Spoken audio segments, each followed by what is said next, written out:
Hello friends, welcome to our channel inconceivable thinkings. आज हम आपको पौराणिक काल के योद्धाओं का स्तर बताएंगे कि पौराणिक काल जो कि महाभारत और रामायण है उसमें योद्धाओं का स्तर कैसे नापा जाता था। तो चलिए शुरू करते हैं आज की अपनी इस वीडियो को। हम लोगों ने कई बार रामायण, महाभारत एवं अन्य पौराणिक कहानियों में योद्धाओं के ओहदे के बारे में पढ़ा है। शायद सबसे आम शब्द हमें इन पुस्तकों में मिलता है वह है महारथी। क्या महारथी शब्द इतना ज़्यादा कॉमन है कि हम लोग किसी भी योद्धा को महारथी बोल सकते हैं, या इसके लिए कुछ विशेष विद्याओं की भी आवश्यकता होती थी? ये चीज़ हम लोग अपने आगे वाली वीडियो में देखेंगे। तो चलिए, आपसे मेरा एक सविनय अनुरोध है कि मैं यहाँ पर विशेष रूप से कहना चाहूँगा कि रामायण और महाभारत के योद्धाओं की आपस में तुलना न करें। उनका बल उनके काल में उनके समकक्ष योद्धाओं के लिहाज से देखें, अन्यथा रामायण काल के सामान्य योद्धा भी महाभारत काल के महारथी से भी अधिक शक्तिशाली थे। उसी प्रकार किसी भी देवता की तुलना साधारण मनुष्य से ना करें। उनका बल भी उनके समकक्ष देवताओं अथवा दानवों के संदर्भ में है।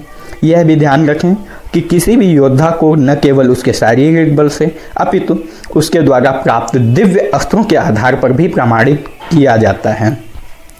तो हमारी श्रेणियां चालू होती हैं। प्रथम श्रेणी है अर्धरथी योद्धा।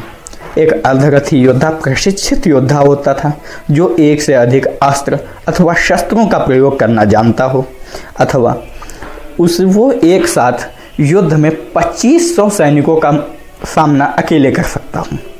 रामायण और महाभारत की बात करें तो इनमें असंख्य अर्धरथी सैनिक थे, और उल्लेख है कि महाभारत युद्ध में बल का वर्णन करते हुए भीष्म पितामह ने एक बार कर्ण को भी इसी गिनती में रख दिया था, जिससे कर्ण को क्रोध आ गया था और उसने प्रतिज्ञा ली थी जब तक भीष्म पितामह जिंदा रहेंगे वह युद्ध में भाग नहीं लेगा।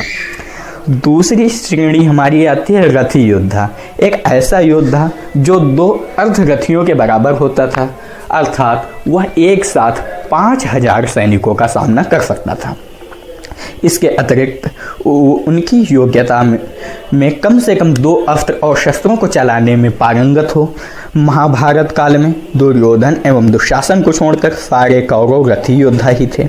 इसके अलावा द्रौपदी के 5 पुत्र जयद्रथ, शकुनी एवं उसका पुत्र उलूक, युयुध, सुदक्षिण, विराट एवं उसके पुत्र राजकुमार, उत्तर, शंख, शतानीक एवं श्वेत, अर्जुन का पुत्र इरावत, वृषेण को छोड़कर कर्ण के सभी पुत्र, दुर्योधन एवं दुशासन के सभी पुत्र, सुशर्मा, उत्तमौजा आदि सभी रथी योद्धा ही थे। वहीं पर अगर हम रामायण काल की बात करें तो असंख्य रथियों ने हिस्सा लिया था। इसका विस्तृत वर्णन हमें नहीं मिलता है। वहीं पर बात करें राक्षसों में खर, दूषण, वतापी आदि रथी योद्धा ही माने जाते हैं। वानरों में गंधमादन, मैंद एवं द्विन, हनुमान के पुत्र मकरध्वज, शरभ एवं सुषेण को भी रथी योद्धा ही माना जाता है। हमारी तीसरी श्रेणी है अतिरथी। एक अतिरथी योद्धा जिसे अनेक अस्त्रों एवं शस्त्रों का ज्ञान हो और उन्हें चलाने में भी माहिर हो। एक अतिरथी योद्धा 12 रथियों के बराबर होता था। 12 रथी का मतलब हुआ 60,000 सशस्त्र योद्धाओं का सामना अकेले कर सकता हो।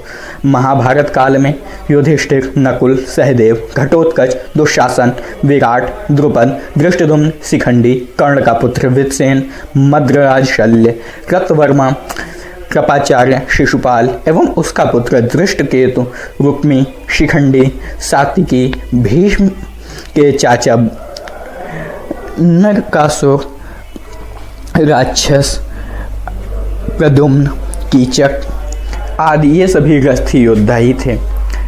अब वहीं पर रामायण काल की बात करें तो अंगद, नल, नील, प्रहस्त, अकंपन, शत्रुघ्न, भरत का पुत्र पुष्कल, विभीषण, हनुमान के पिता केसरी, ताड़का एवं उसका पुत्र मारीच आदि इन सभी योद्धाओं की गिनती अतिरथी योद्धा में की जाती है। वहीं पर अगर बात करें महारथी योद्धा जो हमारी चौथी श्रेणी है, यह संभवतः सबसे प्रसिद्ध पदवी होती थी और इस पदवी को जो कोई भी योद्धा प्राप्त कर लेता था वह बहुत ज़्यादा प्रसिद्ध और विश्वविख्यात योद्धा आज हो जाता था। वह एक साथ 12 अतिरथियों के अलावा के बराबर था। इसके अगर 12 अतिरथियों का हम गिनती करें तो ये आएंगे 7,20,000 योद्धा। इसके बराबर उसके पास अस्त्र शस्त्रों का ज्ञान होता था और एक साथ इतने योद्धाओं का सामना कर सकता था।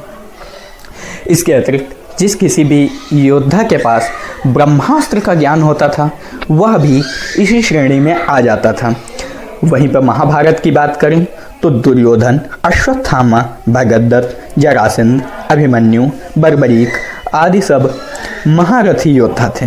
वहीं पर भीम को 18 अतिरथियों के बराबर माना जाता है।